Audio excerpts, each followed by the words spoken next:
Trisha Goyer here, and I love talking to authors, talking about wonderful books. And I have my sweet friend Sharon Hinck here. So, welcome, Sharon. But why don't you first just start telling us a little bit about yourself? Oh boy, you put a nickel in me and I'm off and running. Go, go, go. Oh, it's so good to be here. Thanks for doing this, Trisha. I just really appreciate your support of Christian fiction. And Mm, of course, your writing as a Christian fiction author, too. But um, let's see, I have been writing all my life, but I never thought I would be a published author because to me that was very lofty and really special people write books. And then in grad school, I had a professor who really encouraged me to start submitting class assignments. He'd say, this would be good for Christian Parenting Magazine, or this would be good for partnership, or this would, and he'd have me submit it, and I started getting published, and it kind of blew me away. wow. And so that was way back um, in the early 80s.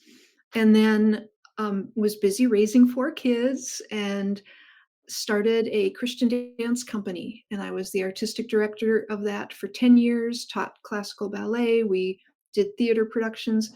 And then it was time to set that aside and was praying about what to do next and really felt God nudge me to write. And I thought, oh, okay, I'll get back to writing magazine articles.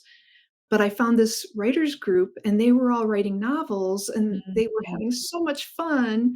And I thought, if I wrote a novel, what would it be about? And wrote my first novel, went to Mount Herman. We Yes. were talking about, I love that writers conference so much. And that was just had finished. I mean, the manuscript was still just hot from the printer and brought it to my first conference, was overwhelmed, met my agent, and was off and running. And so I've been writing for it's about 20 years since I Wow. wrote my first novel. And um, let's see what else about me. Have a wonderful husband. We're coming up on our 45th anniversary. Oh, that's awesome. And when I speak at writing groups and people ask for tips and secrets of becoming a successful writer, I'll just say, marry Ted. If you marry Ted, then you will do great because he's been so supportive. Oh, that's what I feel about John. So my Yep. husband John, it's the same way. He goes and when I speak at homeschool conferences, he runs my booth and tells everyone about my books and loads and unloads all the boxes of books and lets me go to conferences and takes care of the kids. I mean, it's amazing to have these supportive people, these supportive husbands in our lives. Such a Yeah. gift. And really, I could not have done the dance company. He was putting up mirrors and ballet bars and helping fix up the studio. I was a church organist for a while, and he was, you know, helping and supporting and getting books from his mom, who was also a church organist, for me to borrow. I mean, just everything I've done, he's been my Mhm. biggest cheerleader. And I try to be that for him, but he's better at it. I love that. I love that. Okay, so we're talking about, well, your book that won an amazing award, A Dream of Kings, and, it's such a beautiful book, and so we're gonna talk about the book in a second, but I remember, like, you saying that you used to be an organist and then this dance company, I'm like, "Okay, that's why her books are so lyrical." Like, Oh, there's a pattern, there's a tempo, it's very easy to listen to. I've been listening to the audiobook of this, but all your writing, you could tell, like, different people have different venues of creativity. Some are, mhm. like, fast-paced and Yep. suspense, and they're running and running, and you're like, "Okay, let me catch my breath." And yours, it's like this dance that we're going along with. It's the best way to describe it, with some organ music in the background. So so I mean, have you been told that before, that you have that kinda tempo There's just, and yeah, movement? kind of that lyrical feel, and I'm really into, poetry, metaphor, analogies, and I think that comes from that whole artistic mindset. And what was interesting because I never used my background in dance until the Dancing Realms series, and that was because my agent kind of Mm. almost dared me to. He said, "You've never used," we were batting around ideas for a series, and he said, do something where there's dance involved. And I thought, oh, I don't wanna do that, and, I'll just talk too much about the specifics of dance, Mhm, mhm, and it'll get boring for the reader because it's my hobby horse, and I'll just but it ended up being really meaningful to me to combine and in the sort of lyric series, the Restorer books, I used a mhm, lot of my background in music, and mhm. there's actual songs in the books, and my son, who's a musician, wrote the score for it, and I Oh, isn't that fun? wow! Yeah, Love so I'm kind of a jack of all trades, master of none. I just, well like, do lots of artsy things. And I think, like, that is in us. Like, when you were little, did you dance and sing? And I mean, I'm just picture this creative little girl running around with pigtails. I don't know. Yep, I think yep, like so yes. much of it is God puts that in us, and it's this creative gene. I mean, some are numbers, engineering. I'm not that at all.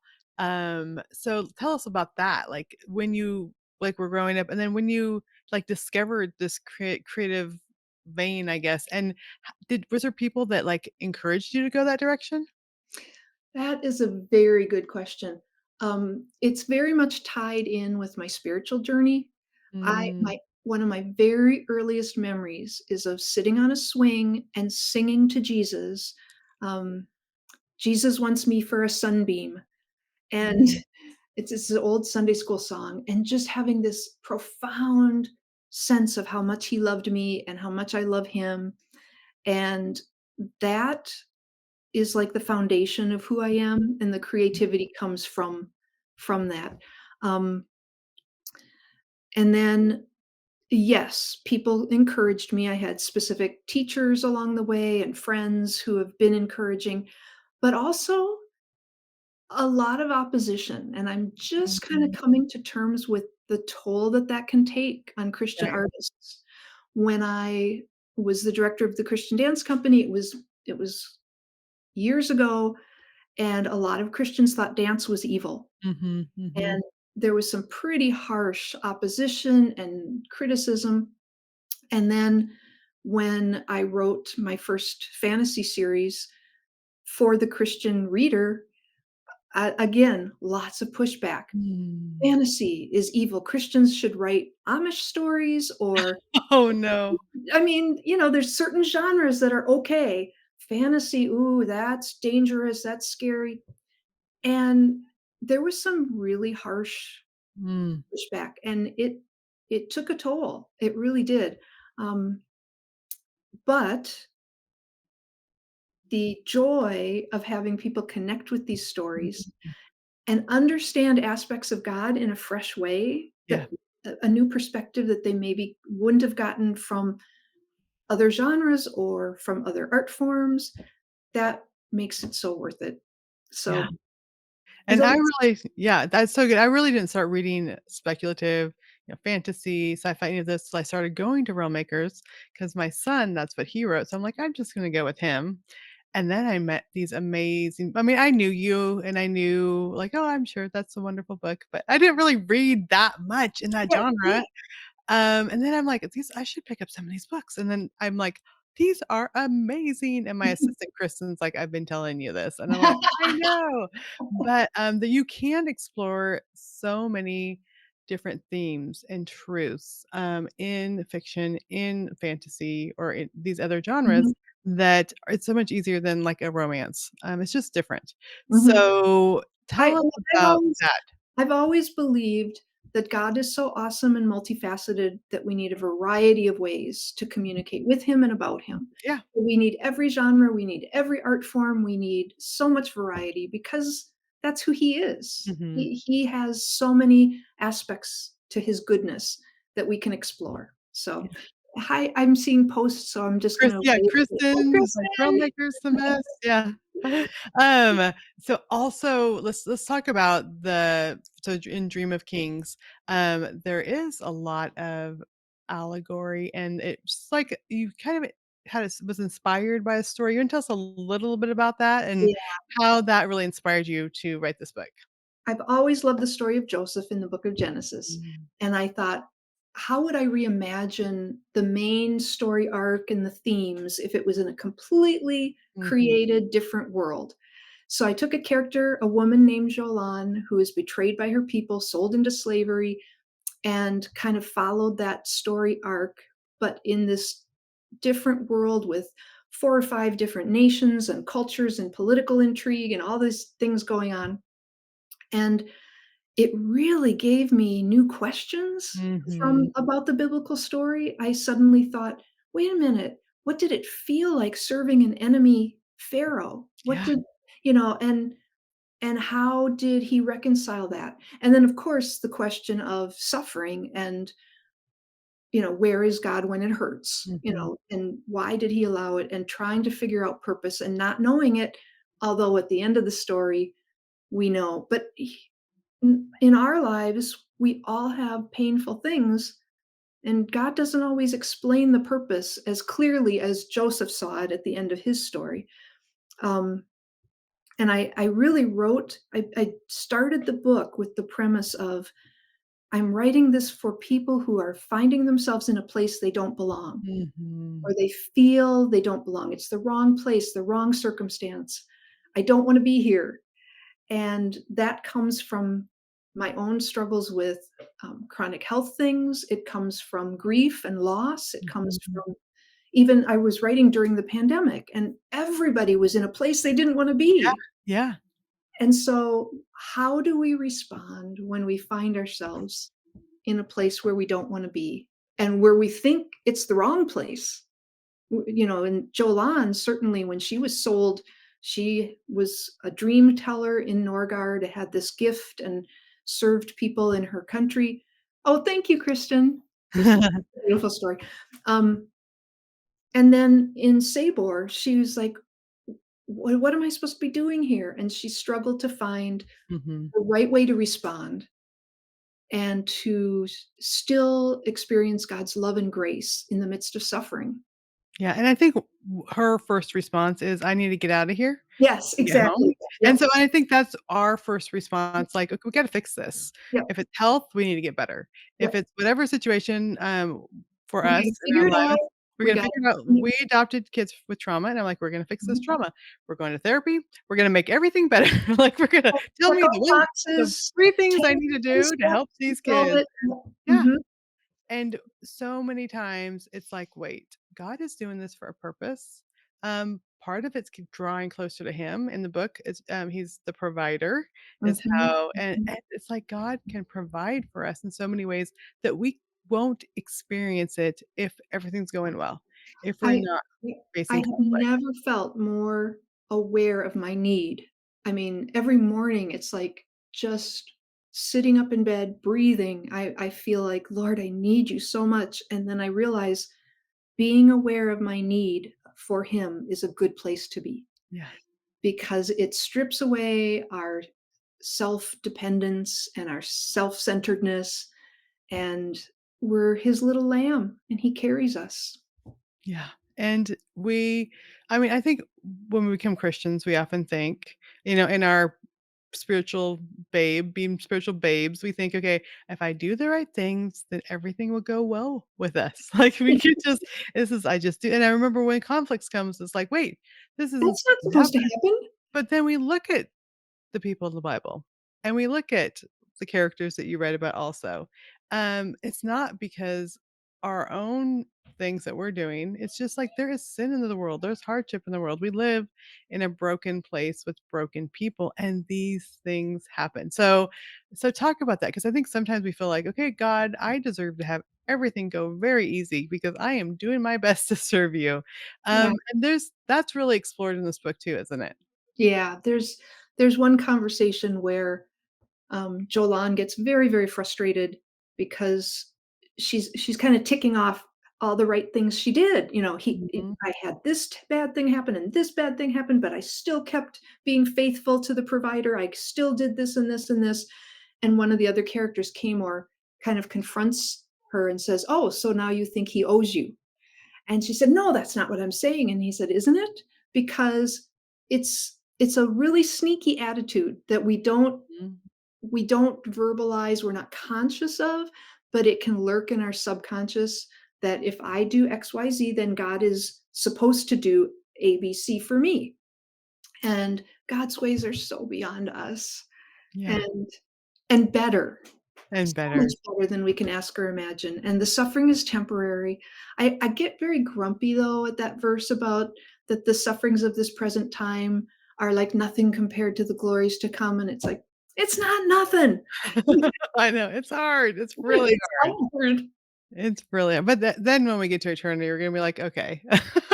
Alright, this makes so much more Yeah, sense now." absolutely. Absolutely. And I always think of I mean, I love Joseph, and sometimes it's hard though, because it seems like Joseph just did everything right all the time. I mean, except for the bragging part at the beginning, but Yeah, it's yeah. more like David, like, he complained a lot. He complained a lot when things and he was getting chased, and Saul was trying to kill him, and there was enemies and giants, but I think I love the Psalms because David will be in a very hard place, and he'll complain, and he will like, "I am but a worm, and life is horrible, and I'm in a pit," and all the things, but then he will look up to God and say, "Yet I will praise you." Yes. And that's what I love about fiction. We can explore emotions. We can explore this character. She's not happy. She's like she's trying to figure out how to go home, like right at the beginning Mhm, of the book. And she's not happy. She's not content. Things are not going well. And that's okay. Like that's mhm, okay. Just like with David. And then mhm. through the stories, we see growth and change through the Psalms, we see growth and change, and I think that helps all of us because sometimes we're like, "Ah, I don't know. I'm upset, but I shouldn't be upset. I should be happy, right? Let me just paste on a smile." But no, I think we can realize, like, this is a really hard place, but like David, "Yet I will praise you here."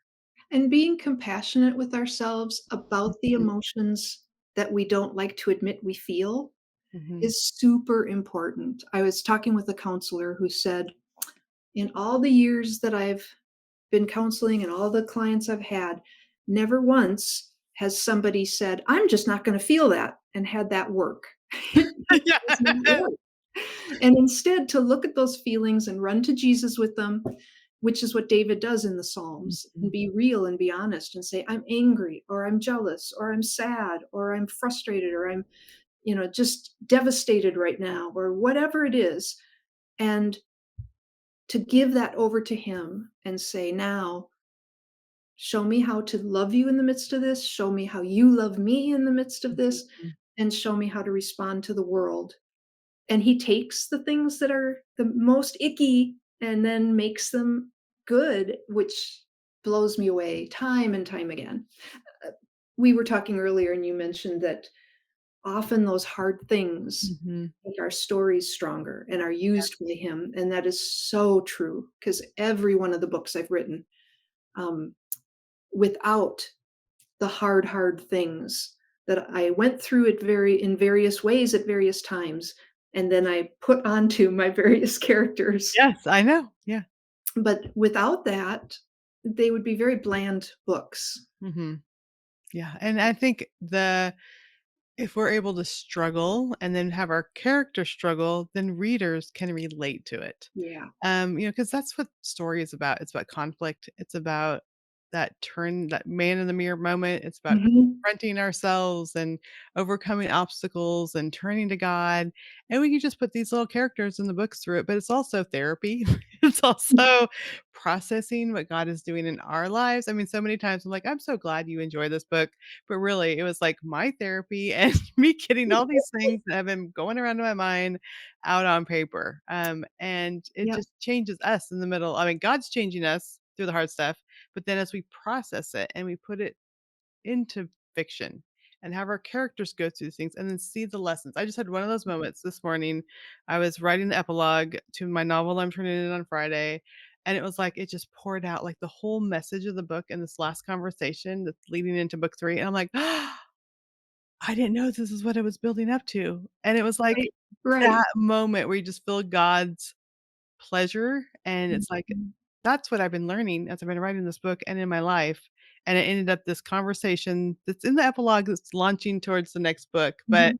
it's like, okay, that's just so cool that we can be part of this creative Yeah. process and it's just as surprising to us sometimes what comes out on the pages. Do you ever have those points where you're just like, "I don't know where that came from," but Oh, yeah. I remember in a novel I did for Bethany House years ago, it was contemporary humorous mom lit, but she's driving somewhere and suddenly a police car comes into the scene and I didn't see it coming. My character didn't see it, but I didn't see it either. I mean, just things happen that Mhm. it's organic and it's real to the characters. I liked what you said about processing. Like we process things as we experience them, but then in the process of writing a novel, we look at these story questions that our character has and it gives us a place to grapple. I love to raise questions. I don't want to preach at readers. I just like to raise Mhm. questions that are difficult for them to wrestle with me so we can kind of explore with the character and with each other. And what I love is that, like you said, you get to the end and you go, I just saw glimpses of God at work in ways I didn't realize in the story, which helps me see Mm, God at work in my life in mhm. ways I didn't see. Those glimmers that Yeah, we can watch for every day and we forget to. And that's when I started writing Christian fiction, I remembered what a profound effect authors have had on me all my life. mhm. And I wanted to offer that to readers that I would read a book and it would inspire me to pray more, or it would inspire me to be nicer to my mom when I was a kid. I was reading Grace Livingston Hill books Yeah, and, just every Christian author I read inspired something new, some growth in my spiritual walk. And so I hope that my books can give little glimpses of God's goodness and inspire people that same way because that's what Christian fiction has done for me all my life. yeah, absolutely, I feel the same way, and I love it also when readers will say, "Oh, I love how you had this theme of whatever, whatever," and you're like, "That was in there? I don't even remember that was in there." They can God's often God pick can up u something, yeah, Yep, God can use stuff that we aren't even aware of that speaks to the person. He knows who's gonna get the story. He knows what they need at that moment, and he's there. So, yeah, and but it is wonderful also when it resonates in a bigger way, so talk about the award that this won, and you gotta show it for us on video, show it to us because it's just it's so so pretty. so pretty. Isn't that Yeah. cool? It's blown glass, which I totally adore. I love glass blowing, and it's actually there is a little subplot about glass blowing in Dream of Kings, Yeah. and I take you into a glass blowing factory, and there's a character who really loves little glass blown art. So, and then here I've got the audio. Yeah, yeah, yeah. Yeah. It, I have it um, on my phone. The yeah, the narrator, the actress Stacy Glemboski was so awesome. Mhm. She called me after we picked who we wanted, then she called me to make sure she pronounced all the names right, and you can imagine in a fantasy world where you've made up the names of countries and people and trees and animals and there's a lot of stuff that she wanted to be sure she pronounced it the way that I had anticipated. But not only that, we talked about like the vocal timbre of each character, and she immediately when she read Queen Lily Erlon, she said she strikes me as having not quite a British accent but kind of that Eastern USA 1940s accent, and I went, Wow. exactly, that's exactly what I was thinking with her kind of um, precious type of speech. And I love that she could like really feel each character. So she did a great job. She really is the one that earned this, I think. That yes. Well, and she had a wonderful, beautiful story to narrate, so, Thank yeah. you. Thank Yeah, you. and it is fun when you get to hear someone else and their inflections and different it's like, oh, it just comes to life. It's so fun when that happens with the books, and I love when you just have a narrator that just resonates and to put that much time and to understand your characters and Yeah. understand the different accents, and that's what I just got an email today, and for my book that my son Nathan and I wrote, it's releasing soon, we get to choose a narrator, so I'm like, "Ah, after this, after I get off our interview, I get to go and listen to see," It's and it's so such fun. a yeah, it's so fun, and It's, even yeah. I'm such an auditory person, I even after I write, as I'm going through the edits, I sit there and I have my computer read back to me, and I use Natural Reader, and you can change the accents. Oh, So, fun. yeah. So right now, because my books are books set in, during World War II in Prague and in Naples, so in Czechoslovakia and Italy, I have this European accent reading back to me as I'm listening to the edits on my book. I'm like, "Okay, this is pretty fun." But That's super cool. it's so fun that when we get I mean, we see it. We see it in our mind, then we see it in the page, then we get to hear it and know other people out there are are being caught up in that world that was in our mind that God put there that somehow made it onto the paper and then someone was able to read it and narrate it. It's just as amazing that we get to be part of this process. Yeah. I have to admit, God dragged me into writing novels kicking and screaming a little bit because it's kind of like my character Jolan being like, "No, I don't belong here." I remember having this argument with God when I was working on The Restorer. That was the first one I wrote. Mhm. Went to my first writers conference where I heard loud and clear at that time there wasn't a market for Christian fantasy novels for Mm, adults. mhm. And I came home and I was still, this is the story of my heart. I'm going to write this story. This is what God wants me to write. But I argued with him and I said, "You do realize the odds of this getting published are like zero. So why do you have me wasting all my time on this?" And um, I mean, I'm so grateful he called me to it. I'm so grateful that I always lose my arguments with him. I know, and he's like, "That's what you think." Yeah, Like, "That's yeah, what yeah, you yeah, think." yeah. Oh, and I love with the things that and it really is impossible, but with him, it's not I mean, it's all Yeah, things are possible with him, yeah, and it's yeah. so fun to go to, like, Realm Makers Now, which is a speculative fiction conference, and to see I think it's, like, 85% of the people there are under the age of 40, and there's this youthful energy, and they're talking about story and metaphor and character and allegory and descriptions, I mean, all the things, I just walk around and going, "Okay, we're at a good place." Like, Yeah. I know there's a lot of hard stuff going on in our world, and a lot of people will look down at the younger generation, but to see that and to hear them and to see God's hand on them and to see them talking Mhm. about God and inviting Yeah. them into their work, I'm like, we're okay." Like, it was you were kind of one of the ones that were that helped the ground, loosen up the ground for all these new seeds that are gonna be sprouting, so, yeah, it's Mhm. awesome. So, Sharon, tell us where can people go and they can find you, find your books, and then I know that you've written lots that they once they're gonna find you, they're gonna love you. So where can they go to connect with you and your books? My website is just sharonhink.com, and I have be sure to explore past the front page because I have a page for all my books that'll take Mhm. you to links to where you can find them. Um, but I also have fun extra things like the music that goes with some of the books. I have little video interview things. I have little games. There's a game in one of my books.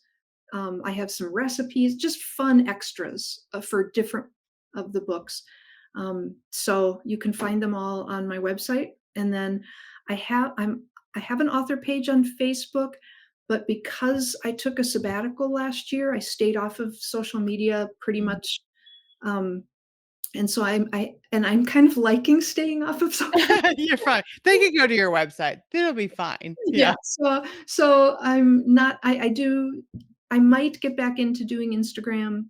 I love the Bookstagram community, they're wonderful, but, Mhm. um, yeah, so my website's the best place to find me, and there's a contact page there so people can always, message me or email me there, and I love hearing from people, so don't be shy, anybody who wants to. Oh, thanks, Kristen posted my website for Yeah, me. we got it, and I was gonna say we'll post those here in the show notes also, Hinck is Hinck. So Correct. if Yep. you're like, "I gotta remember you're driving, you gotta remember this or something," that's how you spell it, but Sharon, thank you so much for being here, it's always such a joy to talk to you. It's super inspiring and encouraging to hang out with you always. I Oh, really appreciate it. So thank you. thanks for being here. You bet.